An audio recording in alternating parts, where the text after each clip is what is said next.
اور اس کے بعد کئی استقبالیہ، اور وہاں تو دیکھیے جو ہمارے جارج واشنگٹن کی ایک یادگار تھی، وہاں پہلی دفعہ جو تھا کسی کو عشائیہ دیا گیا، اچھا، تو وہاں گئے تو بڑا ایک دھوم دھام سے استقبال ہوا، اور لیاقت علی خان نے پھر پاکستان کا تعارف کرایا، لوگوں کو بتایا پاکستان کیا ہے، اس کے آدرش کیا ہیں، وہ اسلام سے مراد کیا ہے، اقلیتوں کے حقوق وہاں کیا ہیں، عورتوں کے حقوق کیا ہیں، پاکستان کیسی ریاست ہوگی. تو ایک انہوں نے سمجھیے دل جو تھا وہ دل جیت لیے لوگوں کے، اور ان کی پھر زبان کیونکہ آکسفورڈ کے پڑھے ہوئے تھے، انگریزی پہ بھی بڑی قدرت تھی، اور انہوں نے جس طریقے سے اظہار خیال کیا اس کا مدتوں یاد رکھی جاتی ہیں باتیں. یہ بھی کہا جاتا ہے نا یہ وہ بنیادی دورہ تھا جس نے پاکستان کو امریکن کیمپ کے ساتھ نہیں، اس میں تو دیکھیے نہ کوئی معاہدہ ہوا، نہ کوئی امداد کی بات ہوئی. اچھا، بڑی دلچسپ بات ہے. لیاقت علی خان نے پوری ڈگنیٹی کے ساتھ وہ دورہ کیا، اور کوئی بات اپنی زبان سے یہ نہیں نکالی کہ ہمیں یہ دے دیجئے یا ہمیں یہ دے دیجئے یا ہمیں یہ چاہیے. وہ ایک پائیدار ریلیشن شپ کی انہوں نے بنیاد رکھی. اور اس دورے سے پہلے آپ دیکھیے بڑی دلچسپ بات میں بتاؤں کہ پاکستان چین کو تسلیم کر چکا تھا، اور اس زمانے میں چین کا نام لینا جو ہے وہ امریکہ کے لیے سہانے رو تھا، سننا ہی نہیں چاہتے تھے اس کا نام. اور وہ تائیوان جو تھا، چیانگ کائی شیک کا چین جو تھا، اس کو اصل چین سمجھتے تھے، اور یہ جو کمیونسٹ چائنا ہے اس کو تسلیم کرنے سے انکاری تھے. لیکن پاکستان اس کو تسلیم کر چکا تھا، اور پاکستان کے ساتھ سفارتی تعلقات بھی قائم ہو چکے تھے چین کے. شام صاحب ایک بریک لے لیتے ہیں، بریک کے بعد ہم دوبارہ آپ کی خدمت میں حاضر ہوں گے اور گفتگو یہیں سے آگے بڑھائیں گے. آپ دیکھتے رہیے نقطہ نظر.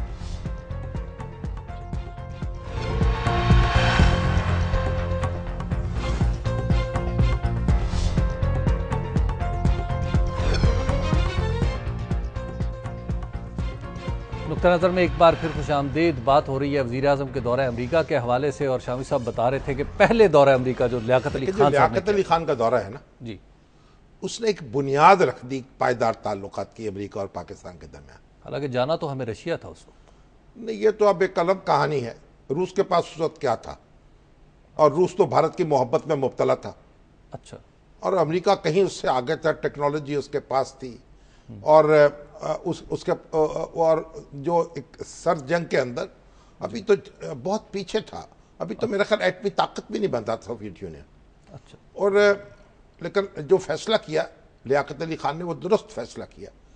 اور قائد اعظم نے اور لیاقت علی خان نے، اگر آپ ہسٹری میں چلے جائیں تو یہ فیصلہ کر لیا تھا کہ ہمارے جو تعلقات ہیں وہ ان ملکوں کے ساتھ ہوں گے جو ڈیموکریٹک ممالک ہیں، ان سے زیادہ قریبی تعلقات ہم قائم کریں گے. اچھا، تو بہرحال لیاقت علی گئے، پھر پاکستان اور امریکہ کے درمیان تعلقات کی ایک اپنی کہانی ہے. اور دیکھیے پاکستان کو معاشی طور پر اور دفاعی طور پر کھڑا کرنے میں ایک مضبوط ملک کے طور پر امریکہ کی بہت کنٹریبیوشن ہے. اچھا، کیونکہ انڈیا جو تھا وہ تو ہمیں جینے نہیں دے رہا تھا. پاکستان بنتے ہی جو کچھ صورتحال پیدا ہوئی، کشمیر پر ایک آپ دیکھیے قبضہ، جونا گڑھ میں فوج داخل کر دی گئی، حیدرآباد دکن میں فوج داخل کر دی گئی، اور ایک دباؤ، پاکستان کے حصے کے پیسے نہیں دیے گئے، ہتھیار نہیں دیے گئے. ان میں اینٹیں اور روڑے بھر کے جو پاکستان کے حصے کا اسلحہ تھا، جب گاڑیاں آئیں تو ان میں سے اینٹیں اور روڑے برآمد ہوئے، اسلحہ وہی رکھ لیا گیا. تو یہ کیفیت میں پاکستان کو ضرورت تھی کہ اس کو اسلحہ ملے، اس کی فوج منظم ہو، اس کے پاس ہتھیار ہوں، اس کے پاس لڑنے کی سکت ہو، اور اس کی اکانومی جو ہے اس کو طاقت ملے. اور یہ ساری ضرورتیں جو تھیں امریکہ نے اور امریکی دوستی نے پاکستان کے ساتھ پوری کی اس وقت. ٹھیک. اچھا، اس کے بعد پھر جب امریکہ کے تعلقات جو بم بھی آئے، بہت اس سے پاکستان، یہ بہت اس کے کئی پہلو ہیں کہ ایک پہلو نہیں ہے. جی، امریکہ سے تعلقات کی منفی پہلو بھی موجود ہے، مثبت پہلو بھی موجود ہے. اس میں کچھ کمزوریاں بھی پیدا ہوئی، ہماری اپنی کمزوریوں نے بھی نقصان پہنچایا اور فائدہ بھی ہوا. اچھا، یہ جو عالی شان استقبال ہے یہ صرف لیاقت علی خان صاحب کا ہی تو نہیں، ایوب کا ہوا. اچھا، ایوب خان جب پہنچے 1960 میں وہاں، جی، تو پھر کینیڈی نے ان کا استقبال کیا، اور اس وقت کے وزیر خارجہ تھے ڈین رسک تھے میرے خیال امریکہ کے، اور وہ بھی آئے ایئرپورٹ پر اور بڑی دھوم دھام سے استقبال کیا. امریکی جو دونوں ایوان جو ہیں ان سے ایڈریس کیا ایوب خان نے. اور آپ اس کی اگر دیکھیں ویڈیو دیکھیں تو پورا حال جو تھا کئی منٹ تک تالیوں سے گونجتا رہا. اور ایئرپورٹ پر جناب ان کا جس جوش و خروش سے استقبال کیا تو وہ آپ کو دکھاتے ہیں. آپ دیکھیں جیسے پاکستان میں ایسا استقبال ہوتا ہے. چلیے دکھائیں جی ہمیں کس طرح ایوب خان صاحب کا استقبال ہوا.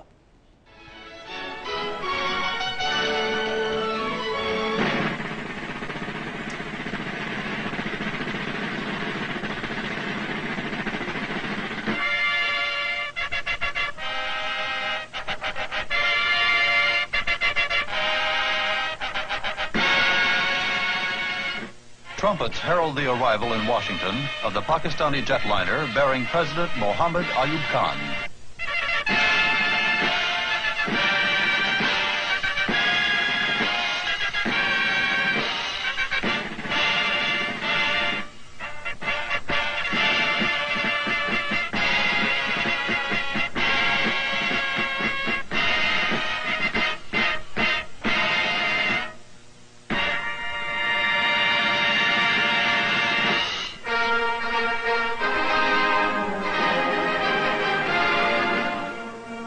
First to greet President Ayub is American President John F. Kennedy. With President Ayub is his lovely daughter, Begum Aurangzeb. The two presidents are joined by American Secretary of State Dean Rusk and other dignitaries. Mrs. Kennedy and Begum Aurangzeb exchange greetings.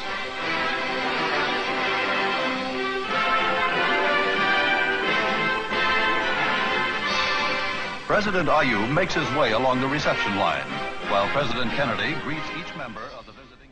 جی آپ نے دیکھا ایوب خان صاحب کا بڑا ایوب خان کے ساتھ بھی جی 2 وزیر تھے. ٹھیک. وزیر خارجہ منظور قادر اور وزیر خزانہ محمد شعیب. اچھا. اور کوئی اب دیکھیں PIA کا طیارہ تھا, اس طیارے میں گئے تھے, خصوصی سے بکنگ نہیں کی گئی تھی اس کی. اچھا. ہاں جی. اور اس کے اندر ایک عام مسافر کے طور پر وہ گئے اور پھر انہوں نے بھی ایک بہت تعصب چھوڑا اپنا. اور پاکستان کے اور امریکہ کے تعلقات اس وقت بہت گہرے تھے اور پاکستان سیٹوں میں اور سینٹروں میں شامل ہو چکا تھا. تو صدر کینیڈی نے جو الفاظ استعمال کیے, جس طرح خوش آمدید کہا اور جس طرح باہیں کشادہ کی ان کے لیے, وہ بھی ایک تاریخ کا حصہ ہے. ایک وہ کیا کہا کسی آغا اشر کا شعر ہے, ایک دھندلا سا تصور ہے کہ دل بھی تھا یہاں, واہ, اب تو سینے میں فقط ایک ٹیس سی پاتا ہوں میں. واہ, کہ کہاں سے معاملات جو ہے کہاں سے کہاں چلا. اور دیکھیے اور جو کچھ ہوا, امریکہ سے پاکستان کی توقعات وہ کو ضرورت سے زیادہ ہوئیں. ٹھیک ہے. اور امریکہ کی بھی توقعات پاکستان سے تھی, بالکل, کبھی پوری ہوئیں کبھی نہیں ہوئیں. جی. اور یہ 1965 کی جنگ جو ہے پھر وہاں آ کے بریک آیا. اور لیکن اگر آپ تاریخ کو دیکھیں تو ہمیں تاریخ کو صحیح تناظر میں دیکھنا چاہیے. لیکن شامی صاحب, یہ جو ابھی استقبال ہم دیکھ رہے تھے جنرل ایوب کا, اس کی ایک وجہ یہ بھی نہیں تھی کہ وہ جنرل بھی تھے, انہوں نے کانسٹیٹیوشن بھی توڑا تھا, آمریت بھی توڑی تھی, اور اس کے بعد پھر امریکہ نے آمریت لے کے آئے تھے, سوری معاف کیجیے, اور اس کے بعد پھر آمریت کی ہمیشہ سپورٹ پہ رہا. نہیں, یہ تو ایک ایسی سطحی سی بات ہے. اچھا. ایوب خان تو جب آئے تھے جی, اس وقت سیاست دانوں سے لوگ بدزن ہو چکے تھے بہت زیادہ. ٹھیک. اور آپ کو تو یاد ہوگا کہ ایوب خان کے آنے کا تو خیر مقدم محترمہ فاطمہ جناح نے بھی کیا تھا. اچھا. جب انہوں نے سکندر مرزا کو نکال باہر کیا. تو یعنی یہ جو کئی وجوہات ہوتی ہیں, ایک وجہ نہیں ہوتی. ہمارا جو سسٹم تھا وہ ڈیلیور نہیں کر پا رہا تھا, ایک اس کے دھیمے سروں میں جا رہا تھا, اور پھر اس کو توڑا, اس کو ختم کیا گیا, ایک نیا سسٹم بنایا گیا. اس کی خوبیاں خامیاں یہ تاریخ کے مختلف پہلو ہیں, ہم ایک ہی پروگرام میں ہر چیز کو سمیٹ نہیں سکتے. لیکن جس وقت ایوب خان وہاں گئے ہیں تو ان کو ایک فوجی جنرل سمجھ کے ان کا استقبال نہیں ہوا, پاکستان کا حکمران سمجھ کے ان کا استقبال ہوا. ٹھیک ہے. لیکن شاہم صاحب, جو جنرل پرسیپشن ہے کہ آمریت کو سپورٹ کرنا امریکہ کی ایک پالیسی رہی ہے پاکستان میں. دیکھیے بات یہ ہے کہ جب سرد جنگ کا زمانہ تھا نا, اس وقت سوویت یونین جو تھا وہ تو جمہوریت پہ یقین نہیں رکھتا تھا. ٹھیک. سوویت یونین فوجی انقلاب برپا کرتا تھا مختلف ملکوں میں اس کی سپورٹ کے ساتھ. مصر میں ناصر آئے, ٹھیک, اس کی سپورٹ پہ سوویت یونین. شام میں تختہ الٹا گیا, شام میں سوویت یونین. عراق جو ہے اس میں نوری سعید کی لاش گھسیٹی گئی, فیصل جو ان کے حکمران تھے ان کو قتل کیا گیا, خونی انقلاب آیا, اس کے پیچھے سوویت یونین. تو یہ سوویت یونین جو تھا یہ انقلاب در انقلاب در انقلاب آتا چلا جا رہا تھا, اور خونی انقلاب برپا کیے ہیں, لوگوں کو تحقیق کیا. اور اس کے مقابلے میں امریکہ جو تھا اس کے ہاں بھی یہ سوچ پیدا ہوئی کہ ہم اپنی ڈیموکریسی کو لے کے کیا کریں گے, تو جس طرح روس ہے اس کا مقابلہ کرنے کے لیے جو ہمیں ہتھ کنڈا استعمال کرنا پڑے کیا جائے. ٹھیک. تو جہاں ڈیموکریسی چاہیے, جہاں ڈیموکریٹک گورنمنٹ حمایت کرتی ہے وہاں ڈیموکریٹک گورنمنٹ منظور ہے, جہاں نہیں کرتی ہے وہاں مارشاء اللہ منظور ہے. ٹھیک. شاہ صاحب ایک بریک کا وقت آ گیا ہے, بریک کے بعد ہم گفتگو یہیں سے آگے بڑھائیں گے, آپ دیکھتے رہیے, رکتے رہیے.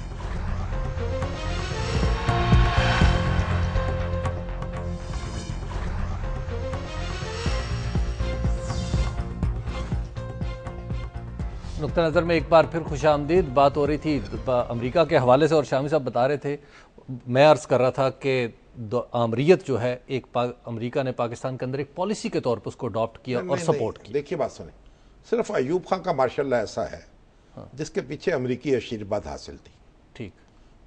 نہ ضیاء اللہ کے مارشاء اللہ کو, نہ پرویز مشرف کے, نہ یحییٰ خان کے. نہیں, وہ جو آپ ہارریبل اگزامپل پیپلز پارٹی کا ایک موقع, سب ایک یعنی ایسی کچی پکی باتیں ہیں کہ کوئی اس کے پیچھے ایویڈنس نہیں. اور نواز شریف کے ایٹمی دھماکوں کی سزا, قطن کوئی ایسی بات نہیں. یہ جو ایوب خان کا مارشاء اللہ ہے نا, اس کے پیچھے ایک فلسفہ تھا باقاعدہ. یہ اسکندر مرزا جو صدر مملکت تھے اور ایوب خان جو کمانڈر ان چیف تھے, یہ دونوں کی رائے یہ تھی کہ یہ سیاستدانوں سے اس ملک کو بچانا چاہیے. اچھا. اور اس ملک کو ترقی کی راہ پہ ڈالنا ہے. تو سیاست, اور اسکندر مرزا جو تھے وہ کبھی یہ بیلٹ باکس سے کیا فرشتے نکل آئیں گے, اسی قماش کے لوگ آئیں گے جس قماش کے سیاستدان ہمارے یہاں موجود ہیں. ان کا یہ فلسفہ انہوں نے امریکہ میں جا کر بیچا, امریکیوں کو قائل کیا. یعنی ایسی بات نہیں ہے کہ امریکہ سے شروعات ہوئی ہو, شروعات یہاں سے ہوئی کہ بھئی یہ پولیٹیشنز اگر آئیں گے, یہ کمیونسٹوں کے خلاف جو محاذ ہے کمزور ہو جائے گا, اور یہاں یہ بھاشانی ہے اور ادھر غفار خان کی پارٹی ہے اور یہ اس طرح کی غیر ذمہ دار لوگ ہیں, اور ان کا راستہ روکنے کے لیے ضروری ہے کہ اس سسٹم کو بدلا جائے. اچھا, یعنی مارشاء اللہ یہیں سے پھوٹا. ہاں جی, اچھا, یہیں سے پھوٹا. ایوب خان نے اور پھر اسکندر مرزا نے ان کو قائل کیا, امریکیوں کو, کہ آپ ہم اس پہ آپ, تاکہ امریکہ سے امداد مل رہی تھی اور وہ فوج کی تعمیر کرنا چاہتے تھے. اور ایوب خان کا فلسفہ یہ تھا کہ فوج جو ہے وہی طاقت کا سرچشمہ ہے, اور ان کا خیال تھا مغلوں کا جو زوال ہوا وہ ان کی فوجی طاقت کا زوال تھا, اور مسلمان جو ہیں فوجی طاقت کی کمزوری کی وجہ سے ان کے ملک ان کے ہاتھ سے نکل گیا. تو اب فوج کو بلڈ کرنا چاہیے, اور پاکستان کی طاقت جو ہے فوج کی طاقت میں ہے, اور اس کے لیے انہوں نے امریکہ کا تعاون حاصل کیا, امریکہ کی سپورٹ حاصل کی, اور پھر جو ہمارا سیاسی نظام ہے اس کو بھی اکثر بدلنے کے لیے بروئے کار آئے. اچھا شامی صاحب, آپ جو تازہ ملاقات ہوئی جان کیری سے وزیر اعظم کی, اس میں بھی انہوں نے کہا جی کہ جان کیری نے کہا کہ ڈیموکریٹک ملک ہے جو اپنی اکانومی کو آگے بڑھانے کی کوشش کر رہا ہے. اب اس ڈیموکریسی کو ڈرون کے ذریعے بھی اس پہ حملہ کرتے ہیں, اس کے بعد اگر ہمیں کچھ امداد چاہیے ہوتی ہے تو اس کے لیورز بھی استعمال کرتے ہیں ہمارے خلاف. یہ تو ہمارا نیریٹو ہے نا. ہاں, دیکھیے جب ہم نیریٹو اپنا بیان کریں تو دوسرے کا بھی سمجھیں. ٹھیک. اب ڈرون حملے جو ہیں وہ کیوں ہو رہے ہیں, ہمیں منظور نہیں ہے, ہمیں اس کی بھاری قیمت ادا کرنی پڑی.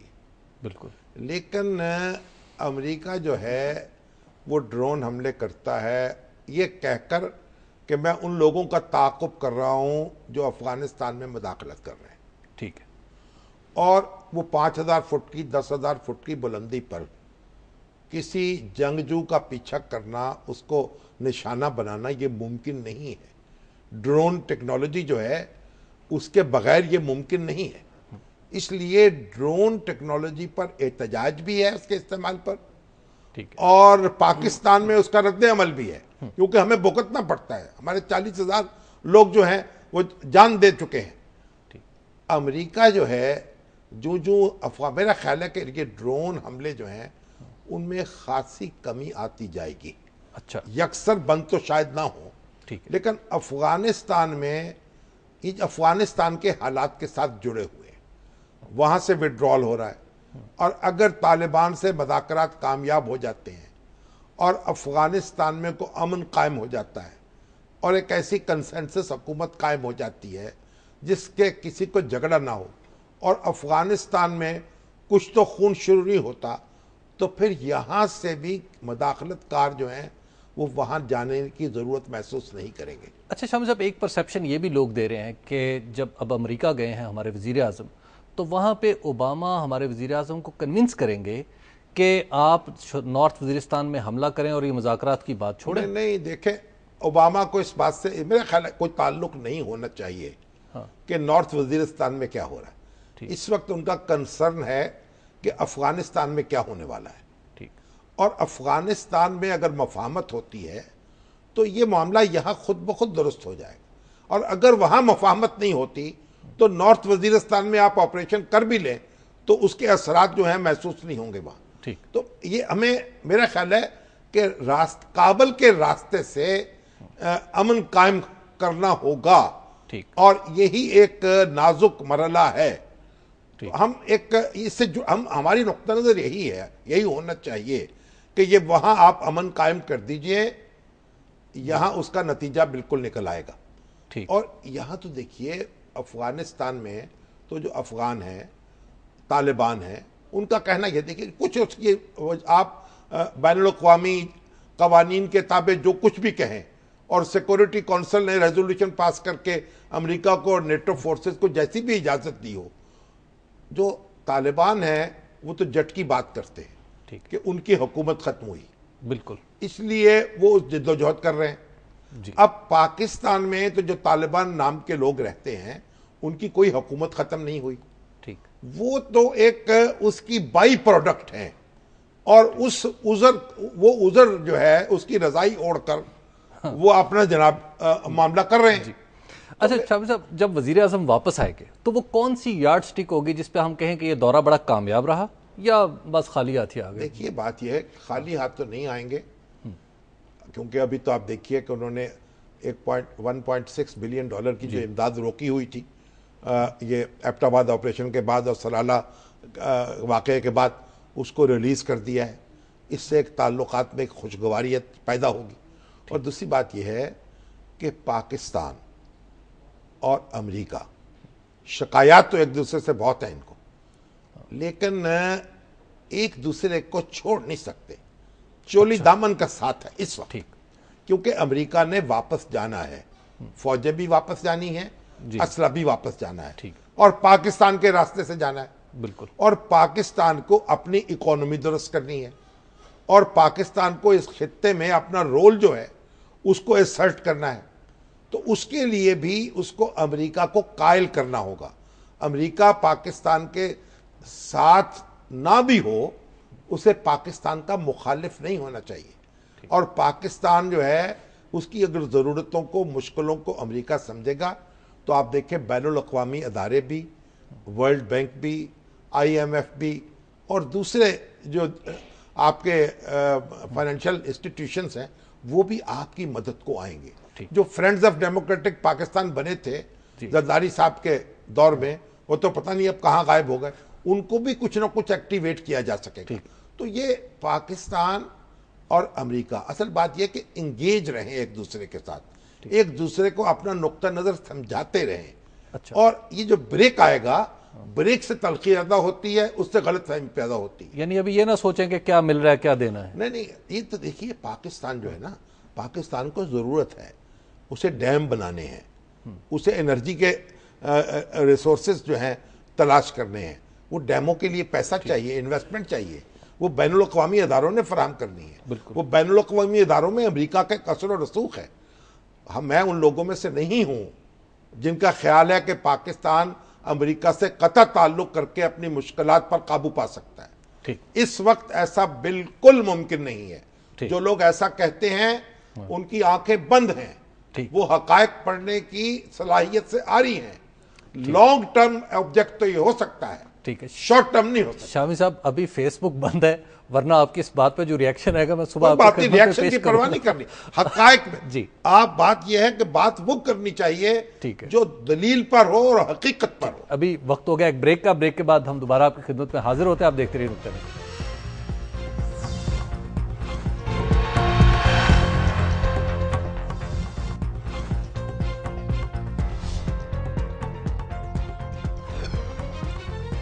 نقطہ نظر میں ایک بار پھر خوش آمدید. آج کئی موضوعات جو ہیں وہ چلے گئے, خاص طور پہ 2 موضوعات پہ ہم نے بات کرنی تھی, لیکن وہ امریکہ کے جو اتنی دلچسپ گفتگو شروع ہوئی وہ شامی صاحب ہم نے PCB کے اوپر بات کرنی تھی جو عدالت میں. وہ بعد میں آپ کریں گے کل. اور یہ جو امریکہ ہے جی اس کے بارے میں بہت سی گفتگو کل کریں گے کشمیر کے حوالے سے بھی. اور قیوم نظامی صاحب کا جو میسج آیا کہ ایوب خان تو پھر بڑے مایوس ہو گئے تھے اور انہوں نے ڈائریوں میں لکھا کہ امریکہ چیٹ ہے. یہ بات بھی درست ہے. توقعات کیونکہ ایوب صاحب نے بہت زیادہ لگا لی تھی, مایوسی بھی ہوئی. لیکن وہ جو کے ورڈ جسے انڈین میڈیا کہہ رہے کشمیر, کشمیر دیکھیں اس پہ کل گفتگو بھی کریں گے. یہ جاری رہے گی گفتگو ابھی, بالکل ابھی پرسوں تک ان کی ملاقات ہے, پرسوں تک. مگر ابھی آپ آتے ہیں ہم جناب ان روحانی شخصیت کی طرف جنہوں نے عمران خان صاحب کی طرف توجہ کی بیماری کے دوران. جی مجھے ظفر صاحب ہیں ہمارے دوست کراچی سے, جی انہوں نے مجھے میسج کیا کہ یہ عرفان الحق صاحب ہوں گے جہلم سے. اچھا, پہلا میسج ان کا آیا. ٹھیک. تو میں نے کہا اچھا ہو سکتا ہے. پھر دوسرا میسج مجھے اعظم خلیل صاحب کا آیا. اچھا, کہ عرفان الحق صاحب ہوں گے جہلم سے. پھر تیسرا میسج مجھے ایک اور صاحب کا بھی آیا اور ٹیلی فون کیا انہوں نے, ان کا نام یاد نہیں رہا. پھر ہمارے دوست ہیں جہلم میں, پرانے اخبار نویس ہیں اور ایجوکیشنل انسٹیٹیوشنز بھی چلاتے ہیں, محمد غیاث بلبن صاحب. جی انہوں نے فون کیا کہ بھئی یہ اجاز اپنا یہ ہمیں عرفان الحق صاحب ہوں گے. اچھا. تو میں نے کہا یہ مجھے کئی لوگوں نے فون کر یہ بات کہی ہے, آپ ایسا کیجئے کہ آپ عرفان الحق صاحب کے پاس جائیے. اچھا. اور ان سے پوچھئے. ٹھیک. اگر وہ تصدیق کر دیں تو پھر ہم اس کا اعلان کر دیں گے. ٹھیک ہے. پھر یہ وہاں گئے اور تصدیق کر کے آئے اور اب ٹیلی فون لائن پر موجود ہے. جی السلام علیکم محمد غیاث بلبن صاحب. وعلیکم السلام. بلبن صاحب یہ بتائیں کہ عرفان الحق صاحب سے آپ نے پوچھ لیا, کنفرم کر لیا وہی ہیں؟ ہاں, یہ عرفان صاحب سے پتہ کیا تھا, ان سے معلوم کیا تھا, تو انہوں نے فرمایا تھا کہ جی جیسے ہی عمران صاحب گرے ہیں نا اس کے 2 گھنٹے کے بعد تو تقریباً کے کسی بندے کا فون آیا تھا مجھے دعا کے لیے کہا تھا. تو میں نے ان کے لیے دعا کی تھی اور اس کے بعد پھر کچھ دنوں کے بعد میں ان کے پاس میں گیا بھی تھا, ان کو دم بھی کیا تھا اور ان سے یہ بھی کہا تھا کہ انشاءاللہ آپ کو آپریشن کی ضرورت نہیں پڑے گی اور اللہ نے چاہا تو آپ انشاءاللہ تعالی دم سے شفا یاب ہو جائیں گے. اور ہلدی اور دودھ آپ پیتے رہا کریں. ٹھیک ہے. تو آپ یہ بتائیں آپ عرفان صاحب کو کب سے جانتے ہیں؟ عرفان صاحب کو میں جناب بچپن سے جانتا ہوں, وہ ہمارے بچپن کے پرائمری لیول سے کلاس فیلو ہیں الحمدللہ. اور وہ بچپن میں بھی وہ ان کو یہ کشف ہوتا تھا, بتاتے تھے, بلکہ میرے ذات کے متعلق انہوں نے 2 معلومات جو ہے نا مجھے دی تھی اور وہ واقعی اب تک منوان صحیح ثابت ہوں. تو میں ان کے اس بات کا قائل ہوں کہ وہ جو پیشن گوئی کرتے ہیں وہ پوری ہوتی ہے. میری ذات کے متعلق انہوں نے 2 باتیں بتائی تھیں, دونوں سچی ثابت. جی. تو وہ تو ان کو تو میں جانتا ہوں تقریباً آج بہت عرصے پہلے ہمارے کلاس فیلو رہے ہیں وہ, مڈل میں, میٹرک میں, انٹر میں, بہت جانتے ہیں ان کو. اللہ تعالیٰ کا ان پر کرم ہے اور ان کی نظروں میں وہ چیزیں آ جاتی ہیں جہاں تک عام نظر نہیں پہنچتی. ٹھیک. اب یہ بتائیے کہ جو لوگ ہیں بہت پوچھ رہے ہیں ان کے بارے میں, تو یہ کہاں ملاقات کر سکتے ہیں ان سے؟ دیکھیے اصل بات یہ ہے کہ ان کا جہلم میں یہاں پر ایک انہوں نے اپنا بنایا ہوا ہے, اس کا لیکچر روم بنایا ہوا ہے. اچھا. وہ وہاں پر لیکچر دیتے ہیں دینی معلومات کے متعلق, دینی لیکچر وہاں دیتے ہیں. ٹھیک. اور وہ طب نبوی کے بہت قائل ہیں, اور وہ روحانی کے ساتھ ساتھ وہ طب نبوی کا علاج بھی کرتے ہیں. ٹھیک. اور ان کے معتقدین کا, ان کے مریضوں کا تاتا بنا ہوا ہوتا ہے وہاں لیکچر روم میں. اور بہت لوگ صفحیات بھی ہوتے ہیں کیونکہ اب مختلف امراض جو لاحق ہیں لوگوں کو, لوگ ٹیلی فون کر رہے ہیں, میسج دے رہے ہیں, ان کا ہمیں ایڈریس بتائیے, ہم ان سے کہاں مل سکتے ہیں, کیسے رابطہ کر سکتے ہیں. تو آپ ان سے بات کر کے ان کا باقاعدہ جو رابطہ ہے